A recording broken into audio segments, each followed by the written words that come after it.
Guys, bumili ako ng solar panel. Brand na to, Blueity. Blueity, meron ako ng unit since 3 years. So ngayon, nagkakaroon ng crisis sa Pilipinas. Kailangan natin maging ready.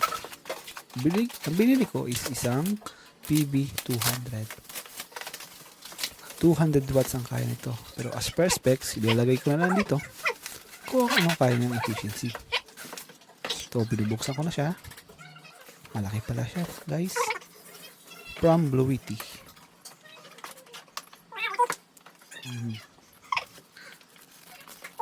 Gamitin natin to kapag may mga power shortage. Siyempre, magaling na ang laging handa. Checking.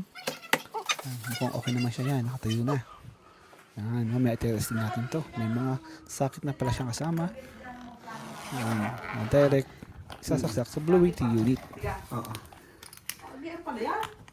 Sana magtaga to, pero mukhang matagal. Matibay.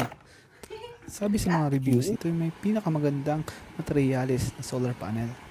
Foldable siya. Pwede sa camping, pwede sa bahay. Yan ang setup niya. So, yung wire, papunta sa connection, papunta dito sa mismong unit. Yan, umaandar yung electric fan. Ang Blueity model nga pala namin is EB3A. Nabili ko siya 3 years ago. Sa mismong Blueity Philippines. Kaya kung may gusto nito, lalagay ko lang ng link para makabili. Inaray namin ito sa aming TV. Yan, umaandar naman siya.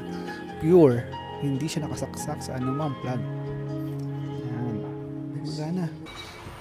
Sa rice cooker, pinastin din namin. Mabot siya ng 305 kilowatts na output. Kita mo naman, yan o. Dahil medyo naloban siya, sinarge ulit namin. Pero hindi masyadong masikat ang araw, pero at least, nag-charge pa din. Malaking tulong to guys. Tapos ito yung app niya. Makikita mo kung paano siya nag-charge. Ayan. So may pumapasok na 113 watts from solar panel at kumukonsumo kami ng 82 watts. Ang gamit nito is yung malaking electric pan na nakita nyo kanina. So dati hindi ko pinapansin ito, pero ngayon mukhang malaking bagay din. Kaya sa mga bibili nito, napakalaking tulong. Lalo kung namamana sa kuryente, workout purposes, okay, work from home, at saka iba't iba pang appliances na pwede niyang patakbuhin. Maganda to guys. Kaya kung may budget kayo, bibili kayo nito, napakasulit nito. Maraming ibang model pa nito na siguradong ayos na ayos ang features. Kaya guys, bili na kayo. Thank you!